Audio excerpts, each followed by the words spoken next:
Hello guys, welcome back to my channel. இது என்னுடைய 8th vlog. ஒருவேளை போன vlog நீங்கள் பார்க்கலன்னா லிங்க்கை நான் டிஸ்கிரிப்ஷனில் கொடுக்குறேன், கண்டிப்பாக பாருங்கள். போன வீடியோவுக்கு நீங்கள் கொடுத்த சப்போர்ட்டுக்கு ரொம்ப ரொம்ப தேங்க்ஸ். வாங்க இப்போ வீடியோக்குள்ளே போகலாம். வீடியோக்குள்ளே போகிறதுக்கு முன்னாடி தயவு செய்து உங்கள் டைமை ஃப்ரீ பண்ணிவிட்டு இந்த vlog-ஐ பாருங்கள், ஏன்னா இது கொஞ்சம் லாங்கான vlog. Good morning guys, 5 o'clock ஆகுது டைமு. எந்திரிச்சு இப்போ நேராக டுவர்ட்ஸ் தனுஷ்கோடி போயிட்டுருக்கேன். கண்டிப்பாக போய் சன்ரைஸ் பார்க்கணுன்ற உறுதியோடு இருக்கேன். இங்கேருந்து 60 கிலோமீட்டர்ஸு, ஐ திங்க் ஒரு 1 hour ஆகும்னு நினைக்கிறேன். டைம் கரெக்டாக 5 ஆகுது. 6 அங்கே போய் ரீச் ஆகிடும்.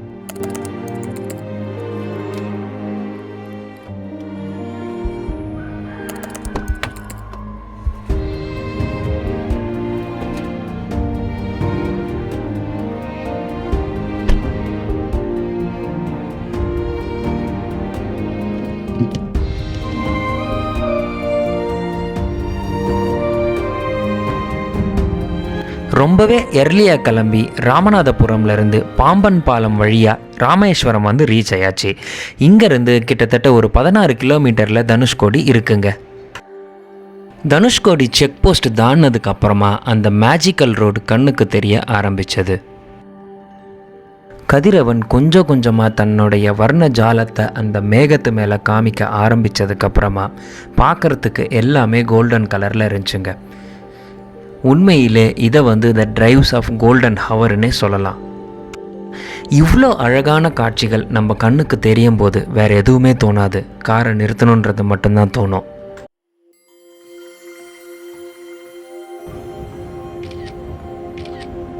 Okay guys, good morning.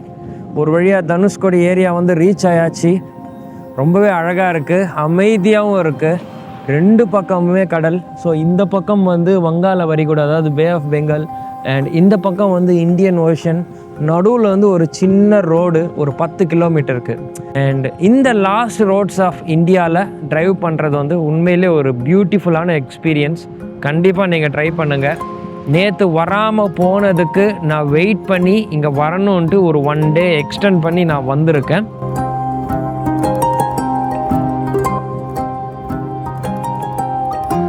உங்களுக்காக தான் நான் இதை மொபைலில் ஷூட் பண்ணிகிட்ருக்கேன்.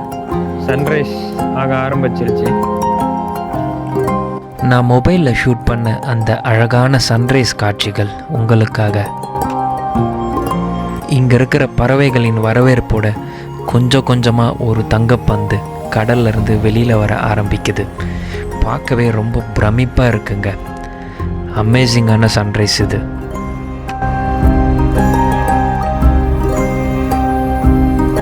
ஃப்ரேமை பாருங்க ஜின்னு சொல்லுவாங்க இல்லையா, அந்த மாதிரி இங்கே இருக்கிற ஒவ்வொரு காட்சிகளும் நான் ரொம்ப ரசித்து ஷூட் பண்ணேங்க.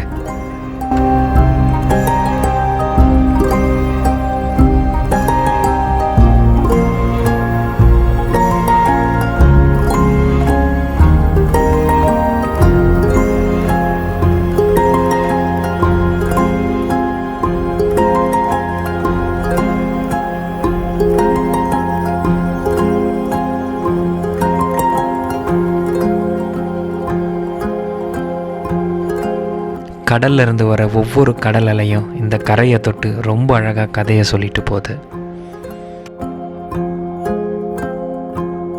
ரொம்பவே பிஸியான ஒரு city life, office work pressure, அந்த டீம்ஸோடைய ரிங்டோன், அந்த டிராஃபிக் சத்தம், இதெல்லாம் காதில் கேட்கும்போது இந்த கடல் சத்தம் கேட்ட உடனே வேறு எதுவுமே தோணலைங்க.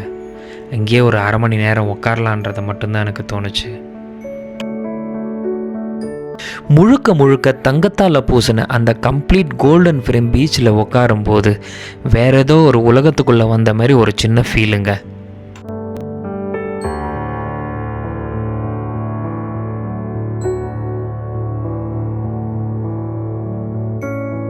கண்டிப்பாக இந்த விஷுவல்ஸ் உங்களுக்கு பிடிச்சிருக்குன்ட்டு நான் நம்புகிறேன். அதுக்கப்புறமா அங்கேருந்து நான் கிளம்பி போன இடம் தான் அரிச்சல் முனை. அந்த மேகத்தை பார்க்கும்போது அப்படியே அக்ரலிக் பெயிண்டிங் பண்ண மாதிரியே இருக்குங்க. எனக்கு மட்டும்தான் அப்படி தோணுதா இல்லை உங்களுக்கும் அப்படி தோணுதான்னு தெரியல. ஒருவேளை உங்களுக்கு அப்படி தோணியிருந்தால் கண்டிப்பாக கமெண்ட்டில் மென்ஷன் பண்ணுங்கள். கூகுள் மேப் ரொம்பவே அழகாக எனக்கு ஒரு மெசேஜ் ஒன்று சொல்லிச்சிங்க. தம்பி, இதுக்கு மேலே ஓட்டுறதுக்கு ரோடெல்லாம் கிடையாது, தயவுசெய்து உன் கார் அங்கேயே நிறுத்திக்கோ அப்படின்ற மாதிரி.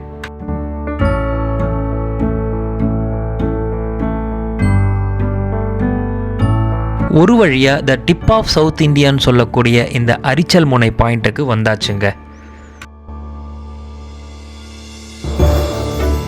இப்போது இந்த செகண்ட் வந்து நான் தாங்க ரொம்ப லாஸ்ட் பர்சன், அதாவது பேக் பெஞ்சுன்னு சொல்கிற மாதிரி நான் தான் வந்து டிப் ஆஃப் த சவுத் இந்தியாவில் இருக்கேன். எனக்கு அப்புறம் இதுக்கப்புறம் வேறு இடம் இல்லை போகிறதுக்கு. அதை தாண்டி போனால் அப்படியே ஸ்ரீலங்கா. ஸ்ரீலங்கான்னு சொல்லி முடிக்கிறதுக்குள்ளே ஸ்ரீலங்காவிலேருந்து மெசேஜ் வருதுங்க, உங்களுடைய ரோமிங் பேக் ஆரம்பமாயிடுச்சுன்ட்டு. இங்கேருந்து ட்ரோனில் கேப்சர் பண்ணால் ரொம்பவே அழகாக இருக்கும்.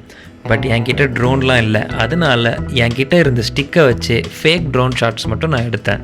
அது எப்படி இருக்குன்றது மட்டும் முடிஞ்சால் கமெண்ட்டில் மட்டும் போடுங்க. நான் அந்த கடல் கொந்தளிப்பை ரசிச்சுக்கிட்டு இருக்கும்போது அங்கேருந்து ஒரு சின்ன குரல், தம்பி நீ சிங்கிளாக தானப்பா வந்திருக்க, எங்களை ஒரு ஃபேமிலி பிக்சர் மட்டும் ஒன்று எடுத்து கொடுன்ட்டு. சரி நாமளும் ஒன்று எடுத்து கொடுத்துட்டோம். தனுஷ்கோடிக்கு ரொம்பவே பெயர் போன இந்த அழகான கடல் சார்ந்த பொருட்கள்லாம் ரொம்ப அழகாக இங்கே விற்றுக்கிட்டு இருந்தாங்க. கடல்ல இருந்து இயற்கையாக எடுக்கப்பட்ட அந்த முத்து, சிற்பி, இந்த ஸ்பட்டிக கற்கள், அது மட்டும் இல்லை கருங்கல், அந்த மாதிரி ஏகப்பட்ட பொருட்கள் இங்கே அழகாக காட்சிப்படுத்தியிருந்தாங்க. உங்களுக்கு எது பிடிச்சிருக்கோ அது கண்டிப்பாக நீங்கள் இங்கே வாங்கிக்கலாம். விலையும் வந்து கம்மியாக தான் இருந்தது, அந்த அளவுக்கு இல்லைங்க. தனுஷ்கோடி ஞாபகார்த்தமாக நானும் இங்கே சில பொருட்கள் மட்டும் வாங்கிக்கிட்டேங்க. இங்கே இருக்கிற ஒவ்வொரு பொருட்களும், அதாவது இந்த சிற்பி, முத்து, இந்த கடல் கற்கள் எல்லாமே வந்து கடல்ல இருந்து எடுத்தது தாங்க. கடல்ல இருந்து எடுத்து இவங்களே இங்கே கொஞ்சம் சுத்தப்படுத்தி சில ப்ராசஸ்லாம் பண்ணி விற்றுக்கிட்டு இருக்காங்க. ப்ராசஸ்னால் நீங்கள் பெருசாலாம் நினச்சிடாதீங்க, ஜஸ்ட் ஒரு மிஷினிங் மட்டும்தான், அதாவது கட் பண்ணுறதுக்கு அவ்வளோதான். ஒரு வழியாக வந்து தனுஷ்கோடியை விட்டு இப்போ கிளம்பிட்டேன். அங்கே நிறைய விஷுவல்ஸ், நிறைய விஷயங்கள், நிறைய பேரை பார்த்தேன் நான். அண்ட் எனக்கு தேவையான விஷுவல்ஸ் இங்கே கிடச்சிது.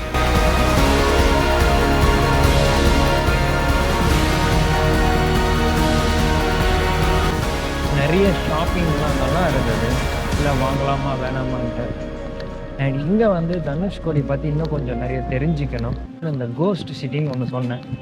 அண்ட் அதுக்கப்புறம் வந்து இந்த ராமர் பாலம் பற்றி சொன்னேன்.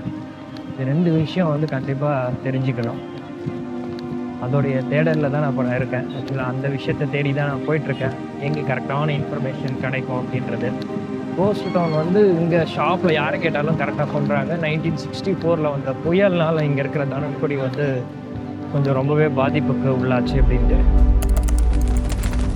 தனுஷ்கோடி த கோஸ்ட் டவுன், ஒரு காலத்தில் மினி சிங்கப்பூர்னு அழைக்கப்பட்ட ஒரு குட்டி நகரம். அது மட்டும் இல்லை, ஸ்ரீலங்காவை கனெக்ட் பண்ணுறதுக்கு இந்தியாவிலேருந்து ஒரு முக்கியமான ஹப் ட்ரேட் அண்ட் டிரான்ஸ்போர்ட்டுக்கு. 1950ஸ்லேயே இந்தியாவையும் ஸ்ரீலங்காவையும் கம்யூனிகேட் பண்ணுற ஒரு முக்கியமான ஹப் இந்த போஸ்ட் ஆஃபீஸ், அதுவும் டெலிகிராஃப் ஃபெசிலிட்டியோட. டிரான்ஸ்போர்ட் அண்ட் ட்ரேடுக்கு ஒரு முக்கியமான ஹப். அண்ட் அது மட்டும் இல்லை, இந்த போர்ட்லேருந்து தான் ஸ்ரீலங்காவுக்கு நிறைய எக்ஸ்போர்ட்ஸ் நடக்கும். சென்னை எக்மோர்லேருந்து தனுஷ்கோடியை கனெக்ட் பண்ணுறது தான் இந்த போட் மெயில் எக்ஸ்பிரஸ். இந்த ஃபெரி மூலியமாக கிட்டத்தட்ட ஒரு நாளைக்கு 1000 பேர் வரையும் தனுஷ்கோடியிலேருந்து ஸ்ரீலங்கா வரையும் போயிட்டு வந்துட்டு இருந்தாங்க. ஒரு பக்கம் ஃபெரி அண்ட் இன்னொரு பக்கம் ட்ரெயின். ரொம்பவே ஒரு பரபரப்பான ஒரு டவுன். அந்த ஒரு நாள் எல்லாமே மாறிப்போச்சு. இயற்கை பசிக்காக இந்திய வரைபடத்திலிருந்து தனுஷ்கோடின்ற ஒரு ஊர் மொத்தமாகவே துடைத்து எறியப்பட்டது. அந்தமான் நிக்கோபார்லேருந்து இந்த தனுஷ்கோடியை நோக்கி ஒரு கோர புயல் தாக்கியது. 280 கிலோமீட்டர் வேகத்தில் வந்த காற்றும், சுமார் 25 அடி உயரம் வரையும் வந்த அலைகளும் இந்த நகரத்தை தாக்கியது.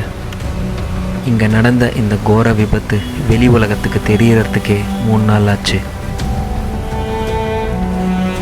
அங்கே இருக்கிற மக்களுக்கு இங்கே என்ன நடக்குதுன்னு தெரியறதுக்குள்ள மொத்த தனுஷ்கோடியும் கடலுக்குள்ளே போயிடுச்சு. சென்னையிலேருந்து தனுஷ்கோடி நோக்கி வந்துக்கிட்டு இருந்த ட்ரெயின் நம்பர் 653 25 அடி உயரத்தில் வந்த அலைகளால் தூக்கி எறியப்பட்டது.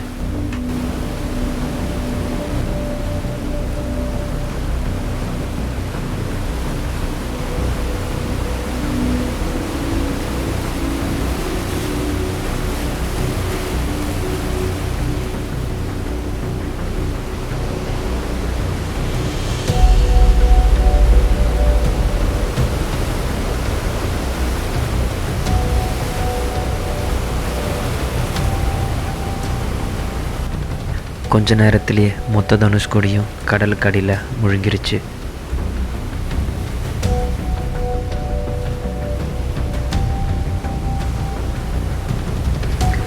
மறுநாள் காலையில் பார்த்தா சிதைந்து போன கட்டிடங்களும் புதைந்து போன தண்டவாளங்கள் தவிர தனுஷ்கோடியில் வேறு எதுவுமே இல்லை.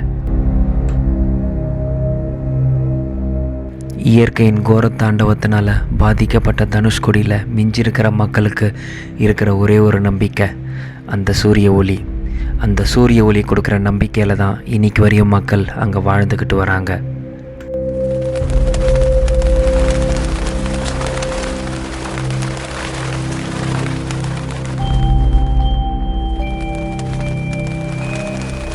இப்போ நீங்கள் பார்த்துக்கிட்டு இருக்கிற இந்த சிதைந்த கட்டிடங்கள் தான் 1964ஆம் ஆண்டு தாக்கின புயலுக்கு சாட்சியாக இன்னைக்கு வரையும் இருக்குங்க.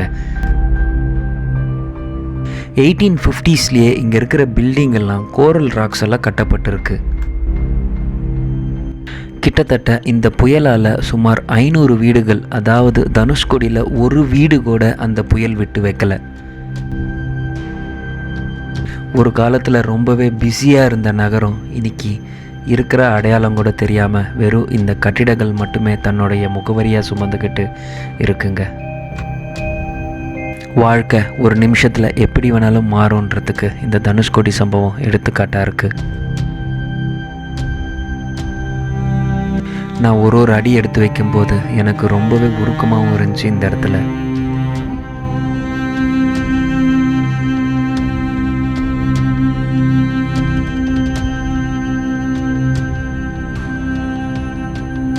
இயற்கை வந்து ரொம்பவே அழகானது, அமைதியானது, அதே டைமில் ஆபத்தானதுன்ட்டு அப்பப்போ வந்து உணர்த்தோம். 1964ஆம் வருஷம் அந்த புயல் ஒரு கருப்பு நாள் இந்த கோஸ்ட் சிட்டி என்று அழைக்கப்படுது. ஸோ இதுதான் the history behind the ghost city. இந்த தனுஷ்கோடி பற்றி தெரிஞ்சுக்கிட்டு அங்கேருந்து நான் கிளம்பி போயிட்டேன். கொஞ்சம் இமோஷ்னலாகவே இருந்தது.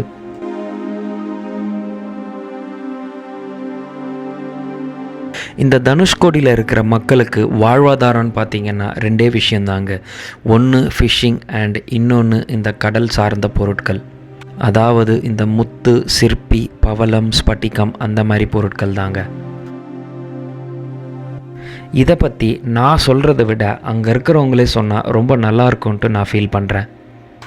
வணக்கம் ப்ரோ, இதுதான் சிற்பியா? இல்லை, கடல்லேருந்து எடுக்கிற முத்து, சிப்பிக்கிற முத்து. ஓகே. முத்து இந்த மாதிரி இந்த முத்தை எடுத்துட்டு தான் அந்த மாதிரி வெறும் செல்லாக இருக்கிறத மாலை பண்ணுறது. இது வந்து முத்து, கடல் முத்து, ஒரிஜினல் முத்து. ஒரிஜினல் முத்து. ஆமாம். இது எப்படி செக் பண்ணி கேட்டிங்கன்னா, கண்ணாடியில் வச்சா ஒரிஜினல் முத்துனா பவுடர் வரும்.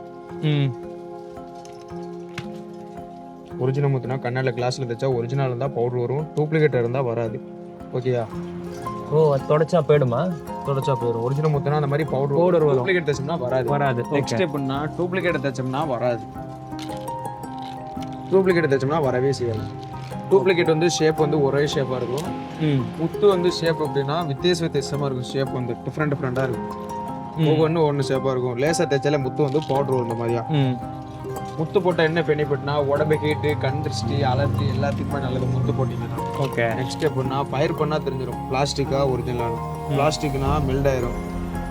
ஒரிஜினல் முத்துனா அப்படியே கிடக்கும். உங்களுக்கு என்ன உங்களுக்கு மெல்ட் ஆயிரும் பாருங்க. இல்லை கடல்லேருந்து எடுக்கிறதா நம்ம தான். ஓகே. டூப்ளிகேட்னா மெல்ட் ஆயிரும். டூப்ளிகேட்னா மெல்ட் ஆயிடும். ஒரிஜினல்னா அப்படியே இருக்கும். அப்படியே இருக்கும். ஜுவல்லர்ஸ் அப்படிலாம் அப்படி செக் பண்ணி காமிக்க மாட்டாங்க. நம்மளாம் எடுத்து கடல்லேருந்து எடுத்து இயற்கை எடுத்து நம்மளா பண்ணுறதுனால ரேட் இந்த மாதிரி பர்ச்சேஸ்லாம் கம்மி. புரியுது.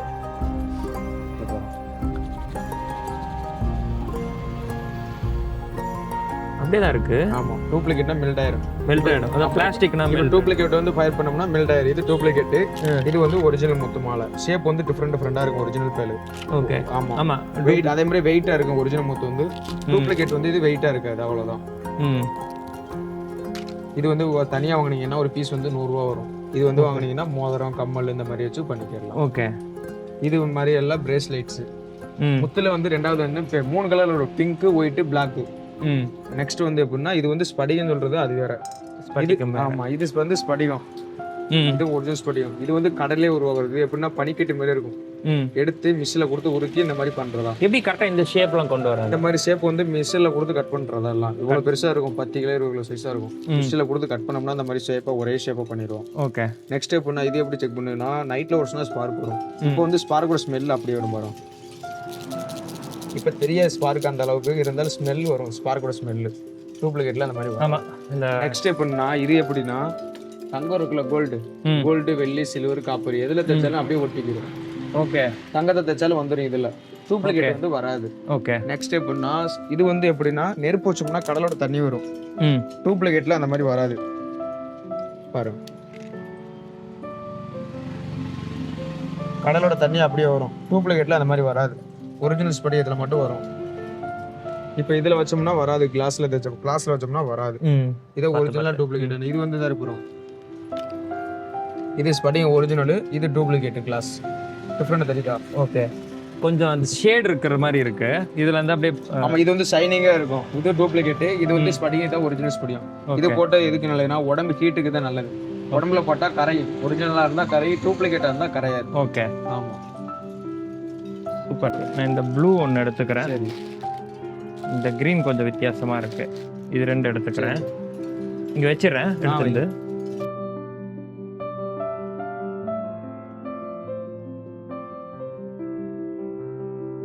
இதுதான் வந்து ஒரிஜினல் பவளம். அது எப்படி நான் கண்டுபிடிக்கிறது? ஒரிஜினல் தங்க வெள்ளியில தைச்சா ஒட்டிக்கிறோம். ஒரிஜினல் பவளமா ஒட்டிக்கும். ஓகே.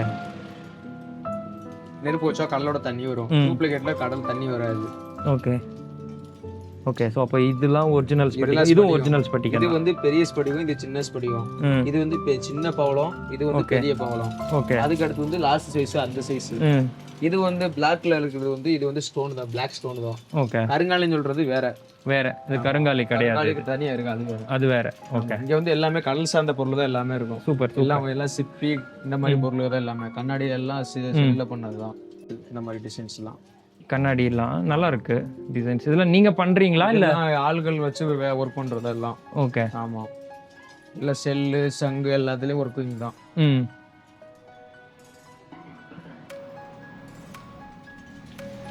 கலர் ஷெல்லுன்னு சொல்றது. Colour shell. ஆமா, ஷைனிங்கா இருக்கும். ஷெல் பாக்குறதுக்கு வித்தியாசமா இருக்கும். இதுகளோட அதுதான் கொஞ்சம் ரேட் ஜாஸ்தியா வரும். இது 650 வந்துச்சுன்னா அந்த மாதிரி சைஸ் எல்லாம் 700 அந்த மாதிரி வரும். ஓகே. அந்த ஷெல் நல்லா பாக்குறதுக்கு லுக்கா இருக்கும். சங்கு எப்படின்னா இதெல்லாம் பால் சங்கு, இடமரி சங்கு, வலம்பரி சங்கு.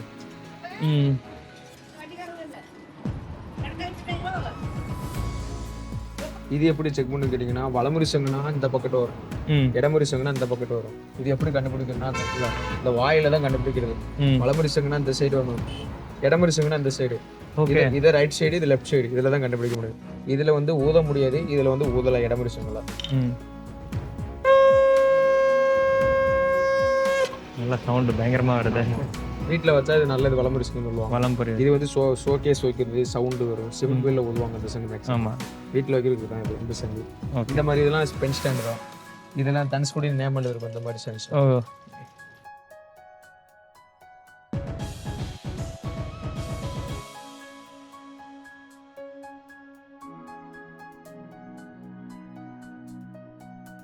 இது வந்து ஒரிஜினல் சிப்பி. உள்ள இருக்கிறதுலாம் வந்து நண்டு. உள்ள வந்து நெக்ஸ்ட் எப்படின்னா நேமல் இருக்கும் தனுஷ்கோடின்னு.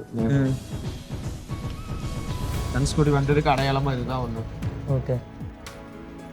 நான் இந்த எல்லோ எடுத்துக்கிறேன். இது வந்து தனுஷ்கோடி லாஸ்டோட மேக்னெட். இது ஒன்று எடுத்துக்கிறேன். சரி சரி. ஓகேண்ணா. இங்கே வந்து 1964ஆம் ஆண்டு ஒரு பெரிய புயல் வந்ததுன்றாங்க. அதுக்கு முன்னாடி இங்கே வந்து எப்படி இருந்தது ஏதாவது உங்களுக்கு தெரியுமா? உங்களுடைய முன்னோர்களுக்கு அவங்களுக்கு தான் தெரியும். ஆனால் நம்மளுக்கு வந்து கொஞ்சம் தெரிஞ்சது வந்து ஃபோர்ட் ஷாப்ஸு, சர்ச்சு, இந்த மாதிரி பழைய பில்டிங் தான் தெரியும். 1964 அழிஞ்ச இடம் தான். முன்னாடி வந்து சர்ச்சு, ஃபோர்ட் ஷாப்ஸ், ஆஸ்பத்திரி, பழைய பில்டிங் எல்லாம் இருக்கு முன்னாடி. அதுக்கப்புறம் அங்கிட்டு லாக் பண்ணியிருந்தாங்க. அதோட முன்னாடி தான் இப்போ கொஞ்ச நாளா அங்கிட்டு ஓப்பன் பண்ணிருக்காங்க. லைட் ஹவுஸ் ஓப்பன் பண்ணி ஆர்ச்சர் பண்ணி ஓப்பன் பண்ணிருக்காங்க. அதான் ராம்ஷேர் ஸ்டார்டிங் பிளேஸ். அதுல இருந்து பார்த்தா இலங்கை நைட்ல பார்த்தா லைட் தெரியும். ஓகே. ஆமா, அதுல தான் இலங்கை பாலம் போட்டு தண்ணி கீழே அடியில இருக்கு, தெரியாது அது. அவங்க மீன் பிடிக்கிறவங்க மட்டும் தெரியும். ஓகே. அது போட்டோஸ் எல்லாம் கூட யாரும் எடுக்க முடியாது. அதெல்லாம் எடுக்க முடியாது. தண்ணி கீழே அடியில் இருக்கு, யாரும் பார்க்க முடியும். நெக்ஸ்ட் எப்போன்னா அது வந்து நைட்ல பார்த்தா லைட் தெரியும். இங்க வந்து டூரிஸ்ட் வந்து 6 மணியோட க்ளோஸ். மார்னிங் 6 மணிக்கு தான் ஓப்பன். இங்க வந்து எல்லாம் மீன் பிடிக்கிறவங்க தான். மீன் நைட்டில் கரண்ட்டு எதுவுமே நெக்ஸ்ட் வந்து இங்கே வந்து கரண்ட் கிடையாது, இல்லை சோலார் தான் எல்லா வீட்டுலையும். இங்கே வந்து நெக்ஸ்ட் வந்து கரண்ட் இது டவர் கிடைக்காது. இல்லை பர்பஸ்ஃபுல்லாக அவங்க கொடுக்கலையா? ஐ மீன் சேஃப்டி இல்லை. இல்லை இங்கே வந்து வாழ தகுதி இல்லாத இடம் கொடுக்குறாங்க. ஓகே, அதனால நெக்ஸ்ட் வந்து எப்படின்னா கரண்ட் கிடைக்காது, அந்த மாதிரி இருக்குது. டவர் கிடைக்காது, கரண்ட் இல்லை. எல்லார் வீட்லேயுமே சோலார் தான். சோலார் தான். எல்லாரும் பேருமே நைட்டு எல்லாம் மீன் பிடிக்க போயிடுவாங்க. இந்த மாதிரி நேரத்தில் சும்மா பகல் நேரத்தில் மட்டும் அந்த கடையில் திறந்து வைக்கிறாங்க, அவ்வளோ. Okay, right. அப்புறம் நீங்கள் கிளம்பி போயிடுவீங்களா? நாங்கள் வந்து இங்கேயே இருக்கிறவங்க தான். பிறந்தது வளர்ந்தது எல்லாமே இந்த இடம். சூப்பர். ஊரை விட்டு போகாமல் பிறந்த மண் அப்படின்றது. ஆமாம். ஓகே கைஸ், ஸோ இப்போ வந்து நம்மளுடைய நம்பி சார் வந்து நிறைய விஷயங்கள் சொன்னார் தனுஷ்கோடி பற்றி. அவங்க எவ்வளோ ரிஸ்கில் இருக்காங்க, எவ்வளோ கஷ்டப்படுறாங்க இந்த இடத்துல. ஸோ இந்த மாதிரி ஷாப்பிங்லலாம் கண்டிப்பாக நீங்கள் வந்தீங்கன்னா ஏதாவது ஒன்று பர்ச்சேஸ் பண்ணுங்கள், கண்டிப்பாக செய்யுங்க. அவருடைய நம்பர் வந்து நான் டிஸ்ப்ளே பண்ணுறேன். உங்களுக்கு ஏதாவது வேணும்னா அவரை காண்டாக்ட் பண்ணி பேசுங்க. இதுக்கு முன்னாடி நான் பேசின நம்பின்றவர் அவர் கடையில் இருக்கிற ஒவ்வொரு பொருட்களை பற்றி ரொம்ப அழகாக எக்ஸ்பிளைன் பண்ணார். ஆனால் அவர் சொன்ன ஒரு விஷயம் மட்டும் என்னை ரொம்ப பாதித்ததுங்க. அதாவது இந்த இடம் வந்து வாழ தகுதி இல்லாத இடம்ட்டு அறிவிக்கப்பட்டிருக்கு.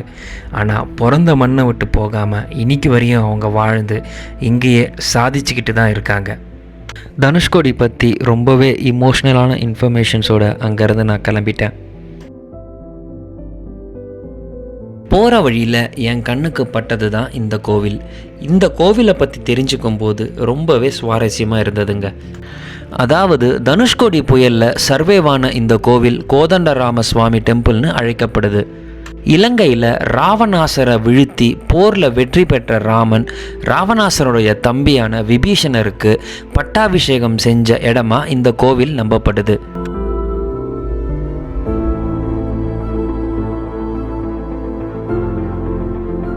இந்த கோவிலில் இருக்கிற ஸ்டாஃபு இப்போ உங்கள் கண்ணுக்கு தெரிகிற அந்த நேரான கோடை பைனாக்குலரில் வச்சு காமிச்சாங்க.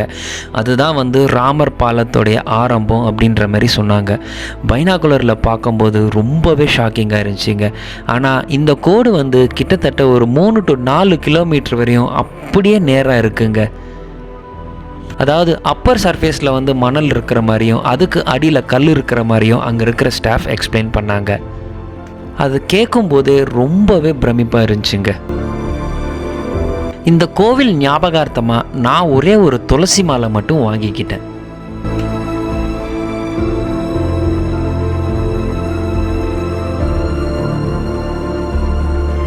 அந்த கோவிலில் இருக்கிற ஸ்டாஃப் இதுதான் ராமர் பாலம்னு சொன்னதுக்கப்புறமா அதுவும் அந்த மணல் திட்டு 5 கிலோமீட்டர் தூரம் வரையும் அப்படியே நேராகவே ஒரே கோட்டில் இருந்துச்சுங்க. அது பார்க்கும்போது உண்மையிலே கூஸ்பம்ஸ் ஃபீலாக இருந்துச்சு. நிறைய தகவல்கள், நிறைய இமோஷன்ஸ் அண்ட் அது மட்டும் இல்லாமல் நிறைய நினைவுகளோட தனுஷ்கோடியை விட்டு நான் கிளம்பி போயிட்டேன். நான் காலையில் வந்த பாம்பன் பாலம் வழியாகவே இப்போ நான் நேராக ரூமுக்கு போயிட்டு செக் அவுட் பண்ணிவிட்டு ராமநாதபுரம்லேருந்து கிளம்பணும். என்னாச்சுன்னா கோதண்டராமசுவாமி டெம்பிள் போகும்போது அங்கே வந்து என்னுடைய ஷூ சாக்ஸ் ரெண்டுமே நான் விட்டுட்டேன். மறுபடியும் திரும்பி வந்து பார்த்தா ஒரு 50 கிலோமீட்டர்ஸ் தாண்டினதுக்கப்புறம் தான் ஞாபகமே வந்துச்சு. ஐயோ என்னடா இதுன்னு பார்த்தா ஷூ விட்டுட்டு வந்துட்டுருக்கேன். அண்ட் இப்போ வந்து குயிக்காக ஷூ மட்டும் இங்கே ஏதாவது லோக்கலில் கிடைக்கா, என்கிட்ட வந்து ஒரு கூப்பன் ஒன்று இருக்குது பாட்டா ஷோரூம், ஒரு 1000 ருபீஸ்க்கு. அதில் ஏதாவது ஷூ கிடச்சா வாங்கலான்ட்டு பார்த்துட்ருக்கேன். இங்கே இந்த ராமநாதபுரமில் பார்க்கும்போது ஒரு சின்னதாக பாட்டா ஷோரூம் ஒன்று கிடச்சிது. இங்கே வந்து ரொம்ப ஃபார்மலாலாம் நான் எதுவும் பண்ணல, எனக்கு ஜஸ்ட் கேஷுவலாக இது கிடச்சா போகிறோம். டெம்பரரி ஷூ தானே. சென்னையில் எங்கள் வீட்டுக்கிட்ட இருக்கிற ஷோரூமுக்கு இதுக்கும் பெரிய வித்தியாசம் இல்லை. அதே மாடல், அதே திங்ஸ் எல்லாமே ஒன்று தான். லாஸ்ட் வந்து ஒரு 3 செட்டு சாக்ஸும் ஒரு ஷூவும் மாட்டுச்சு. ஒயிட் கலரே வாங்கிட்டேன், என்ன தொலைச்சது ஒயிட் அப்படின்றதுனால. ஸோ மொத்தம் எவ்வளோ ஆச்சு?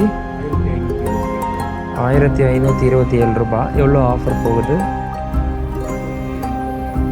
250 ஒன்று கம்மியாகுது, ப்ளஸ் இந்த 1000.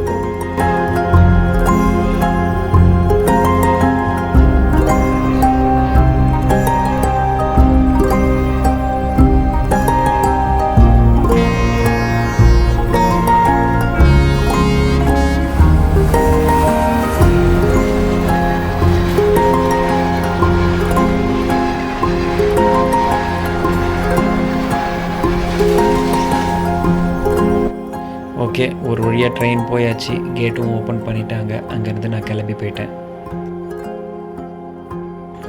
நான் ராமநாதபுரம், ராமேஸ்வரம், தனுஷ்கோடி இந்த ஏரியாவில் கிட்டத்தட்ட நான் ஒரு 3 நாள் ஃபுல்லாகவே ஸ்பெண்ட் பண்ணேன். அண்டு நிறைய பிளேசஸ், நிறைய விஷயங்கள் நான் அதில் தெரிஞ்சுக்கிட்டேன். உங்களுக்கு அது எது பிடிச்சிருக்கோ கண்டிப்பாக கமெண்ட்டில் மென்ஷன் பண்ணுங்கள். நான் ஆல்ரெடி 6th vlogல சொன்ன மாதிரி இங்கே அந்த சம்பா ரக பயிர் வகைலாம் விளை வச்சிட்டு இருந்தாங்க. பார்க்கவே ரொம்ப க்ரீனரியாக இருந்ததுங்க. அதுக்கப்புறமா என் கண்ணுக்கு தென்பட்டது தான் இந்த கோபுரம்.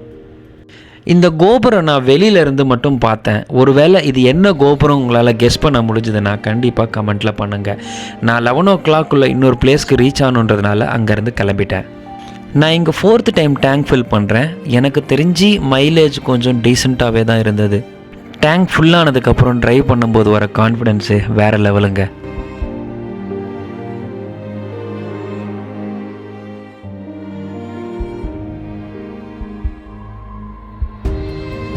Hey, okay. ஸோ ஒரு வழியாக ராமேஸ்வரம், ராமநாதபுரம், தனுஷ்கோடி இந்த ட்ரிப் எல்லாமே முடிஞ்சு இப்போது ரூமை செக் அவுட் பண்ணி நான் கிளம்பிட்டேன். இப்போ வந்து நெக்ஸ்ட்டு வந்து நான் டுவர்ட்ஸ் கேரளா போயிட்டுருக்கேன். Yes, towards Varkala beach. இன்னும் 7 hours ட்ரைவ். நெக்ஸ்ட்டு 2 days வந்து ஃபுல் அண்ட் ஃபுல் வந்து கேரளாவில் என்னெல்லாம் இருக்கோ அதெல்லாம் நான் பார்க்க போகிறேன். ஸோ ஐ ஹோப் நீங்கள் நல்லா என்ஜாய் பண்ணுவீங்கன்னு நான் நினைக்கிறேன். இந்த ரோட்ஸ் எல்லாமே கொஞ்சம் நேரோவாக இருந்தாலும் ஆனால் ரொம்ப சீனிக்காக இருந்துச்சுங்க. சைடில் அந்த விண்டு மில் அதெல்லாம் பார்க்கும்போது ரொம்பவே ஒரு சீனிக்கான டிரைவ் அந்த சன்செட் டைமில். நான் ஃபஸ்ட்டு vlogல ஆல்ரெடி இந்த விண்மில் பற்றி நான் சொல்லியிருக்கேன். அதே விண்மில்லோடைய கண்டினியூட்டி தாங்க இதுவும்.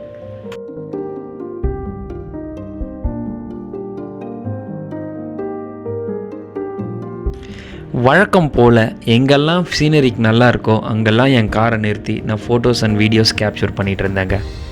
என்னுடைய vlogs எல்லாம் நீங்கள் நோட் பண்ணிங்கன்னா ஒன்று சன்ரைஸ் ஷாட் வச்சு நான் ஓப்பன் பண்ணுவேன், இல்லைனா சன்செட் ஷாட் வச்சு தான் நான் க்ளோஸ் பண்ணுவேன். அதை பற்றி உங்களுக்கு என்ன தோணுதோ இல்லை உங்களுடைய ஒப்பீனியன் என்னன்றதை கமெண்ட்டில் மென்ஷன் பண்ணுங்கள்.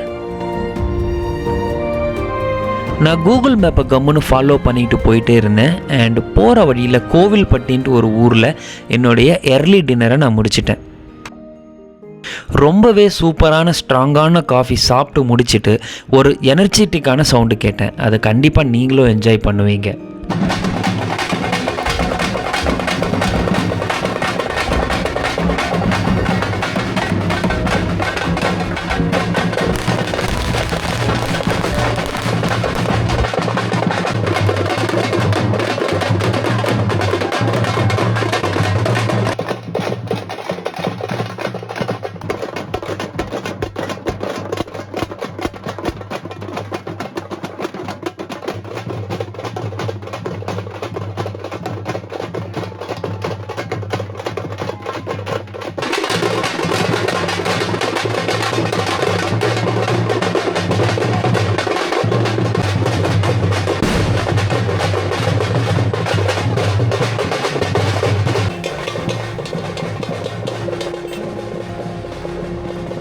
காலையிலே நான் இமோஷ்னலாக இருந்தேன்ட்டு ஃபீல் பண்ணதுக்கு இந்த எனர்ஜி மியூசிக் கேட்ட உடனே அப்படியே ஷிஃப்ட் ஆகிட்டு ரொம்ப வைப் மூடுக்கு வந்துட்டேங்க.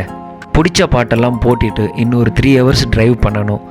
அண்ட் ஒரு வழியாக கேரளா வர்க்காலா பீச் வந்து சேர்ந்துட்டேன். அண்ட் இதுதான் வந்து நான் ஸ்டே பண்ண போகிற ஹாஸ்டலோ. இங்கே வந்து வெறும் 800 rupees தான் சார்ஜ் பண்ணுறாங்க. அண்ட் ரூம் கிடைக்கிறது கொஞ்சம் கஷ்டம், ஏன்னா இது festival season, which means holiday season வாங்க. இங்கே ரொம்ப டயர்டாக இருக்குங்க, போய் படுத்து தூங்கணும். அதை தவிர வேறு எதுவுமே தோணலை. இது உள்ளே சுற்றி காட்டுறதுக்கு ஒன்றும் பெருசாக இல்லை. ஒரு சின்ன ரூமு, அதில் வந்து 6 sharing பெட்டு, லைக் டெக்கர் மாதிரி அப்பர் அண்ட் லோவர். அண்ட் எனக்கு வந்து நான் லோவர் தான் வேணும்னு நான் கேட்டேன், அதுவும் கரெக்டாக கொடுத்துட்டாங்க. நான் போய் படுத்து தூங்க போகிறேன். ஓகே கைஸ், இதோடைய இந்த வீடியோடைய எண்டுக்கு நான் வந்துட்டேன். ஐ ஹோப் இந்த வீடியோ உங்களுக்கு கண்டிப்பாக பிடிச்சிருக்குன்ட்டு நான் நம்புகிறேன். இந்த வீடியோ பிடிச்சிருந்தா கண்டிப்பாக லைக் பண்ணுங்கள். உங்களுக்கு என்ன தோணுதோ அதை கமெண்ட்டில் போடுங்க. அண்ட் மறக்காமல் என்னுடைய சேனலை சப்ஸ்கிரைப் பண்ணுங்கள். உங்களுடைய ட்ராவல் பட்டிக்கு இந்த வீடியோவை ஷேர் பண்ணுங்கள். நெக்ஸ்ட் வீடியோவில் மீட் பண்ணுறேன். Until then, bye bye.